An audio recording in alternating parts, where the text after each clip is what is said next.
reviews, discussions, and theories about films in horror, sci-fi, and genre. This is The Horror Deconstruction.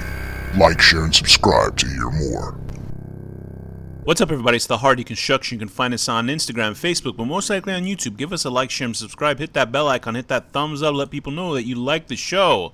It is 31 Days of Horror for this October for Halloween. Today's film is Final Girl, 2015. A man teaches a young woman how to become a complete weapon. Later, she is approached by a group of sadistic teens who kill blonde women for unknown reasons. The hunting season begins. Directed by Tyler Shields. Written by Adam Prince, Johnny Silver, and Steven Scarlatta. Starring Abigail Breslin, Wes Bentley, and Logan Huffman, along with a whole bunch of other people. So, this is a movie that came and went kind of on the heels of Tyler Shields. Tyler Shields, if you don't know him, he's a photographic artist. He very lucky photographic artist, because he was part of a big maelstrom, but you never hear about his name. He's the one that took the photo of the comedian Kathy Griffin when she was holding up the decapitated, bloodied fake head of a certain president, and she got super canceled for what she did, even though they say people on the left don't get canceled. She got super canceled. He kept quiet. He shut the fuck up. He didn't say anything. He was like out of there, which was probably the smartest things he could do, because that all goes back to her, because the photograph is of her holding the head, not him who took the photograph. And he kind of got off scot-free. I don't know how scot-free he got off of, but he just sort of did not. You never hear his name in that story. And I think Kathy Griffin, like after she got uncanceled or whatever she did, she wanted him to give her the rights for that image, and he was like, fuck no, I'm getting paid for this. So I guess he wins in that situation. But Tyler Shields, if you were ever to look at his work, I haven't seen all his work. He's mostly, or he was first seen, I guess, from a larger audience for being, I think Clint Eastwood's wife had a reality series with her kids. I don't know if Clint was in the show. I don't know if it doesn't seem like he'd want to be in part of a reality series, but the wife, who knows? Who gives a fuck? He shows up as one of the boyfriends of Clint's daughters, I believe. And his art, his photography is a very stylized type of photography where all the images are overblown. To me, they sort of look like just Instagram photos, but like overlit. And I don't get them, but people pay him hundreds of thousands of dollars for it. So good on him for making that money. Any artist that can make money, fine.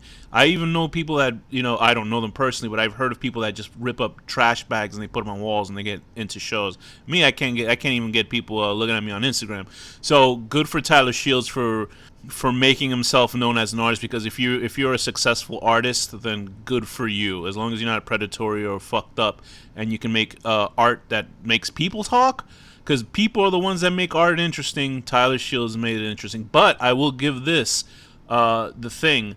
This movie I actually liked. Final Girl. I was going, okay, I'm not really into his photography, but the film itself has this hyper stylized, strange look to it. Like the whole film is weirdly lit, just like his photography.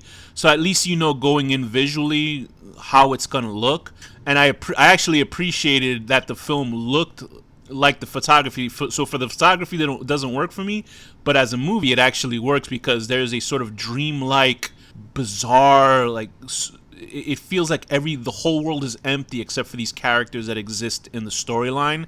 And it doesn't hurt that Abigail Breslin's in it. She's a really good actor.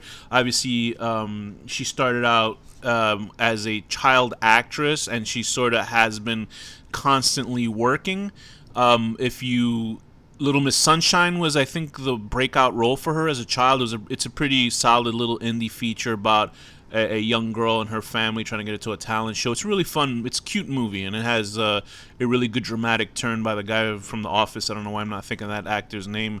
But this movie has such an interesting look to it. And the premise is just a general premise. This is basically in the way that it's sort of sold as a horror film, because it's these four asshole teenager guys, although they look like in their 20s. They all look like American Psycho type of characters. They're all Patrick Bateman sort of knockoff characters, especially the main guy.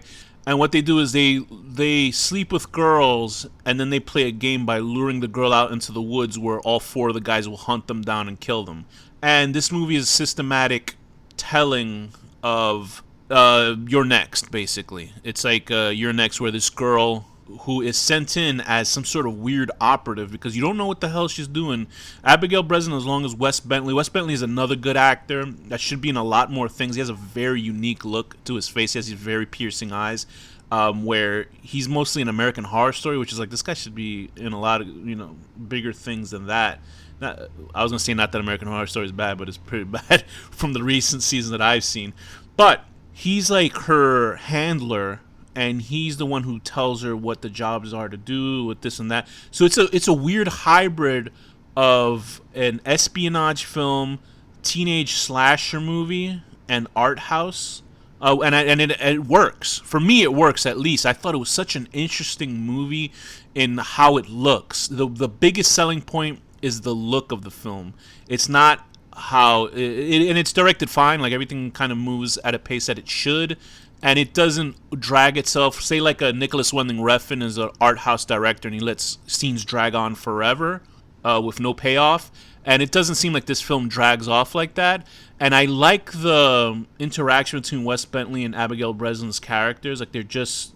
I believe them because he's like taking care of her and her family's gone and he's like overseeing her, so she's like a daughter, but she has a crush on him. But he's like a robot. He's older than her. He's at least like 15 years older, 10 years older than her, no, 15 years older than her.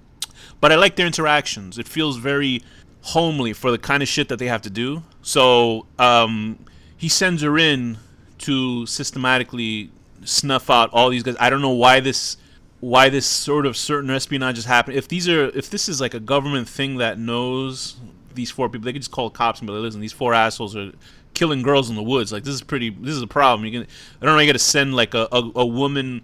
Maybe they're training her for spy stuff and they thought this was a good job. I don't know if I kind of forgot the reasoning for that, but it doesn't really matter. It's a super stylized movie. She goes in, it's not a super gory film, but the shots are really well done. I like the bad guys are assholes, which is great. You don't really feel sort of sympathy for maybe one or two of them, or maybe one of them because he's just sort of dragged them. But ultimately, you make your choices, and if you're gonna go fucking hunt girls in the woods, you're not a good person, so fuck them. I really liked. I just can't get over how nice the movie looked. So this movie came and went. It was confused a lot with another slasher comedy time travel bizarre movie called The Final Girls that came out. So what are you gonna do? Both of those films sort of just disappeared, even though The Final Girls got a little bit more of a cult status, and I think that is a great movie itself. But this movie, I think, works in every aspect that it's supposed to do. It doesn't feel smarmy. It doesn't feel... Because a movie like this, with an art house sort of slasher film, they can get really corny with it. They can get really like highbrow, snazzy. You know what? When people say what A24 is without understanding what an A24 film is, this movie could have easily gone into that trap. But I think that Tyler Shields underplayed a lot of it, even though it's like has a certain look to it. That's just it. It's not like the look of it is not his artistry, at least in this film, is surface level. It's not trying to be deeper than it is. Although it might be deep. Maybe it's just something that is completely flown over my head and it has to deal with a woman overcoming her fears, which happens in this movie. But there's no sort of David Lynchian sort of bizarre imagery that is supposed to represent something else. Everything is just very surface level, and the whole film is a genre film, a mashup of genres that is really well made. It's fine. It's a good movie. I enjoyed watching it. You feel good when Abigail's on the hunt for the fellas. That's not really a spoiler because you know what the fucking movie's about. A girl sent in from the very beginning. If you're following a protagonist who's sent in to hunt down guys, you're pretty sure that's how it's going to be. And it does. There's no sort of real twists and turns with the movie. Even if you think like Wes Bentley is like an evil guy or something or not, that's not really stated. He sort of is a good guy throughout the whole movie. So I would give this movie a solid 7 out of 10. Sharing pancakes with your little trained killer. And with that, this has been the Hard Deconstruction. Thank you for listening.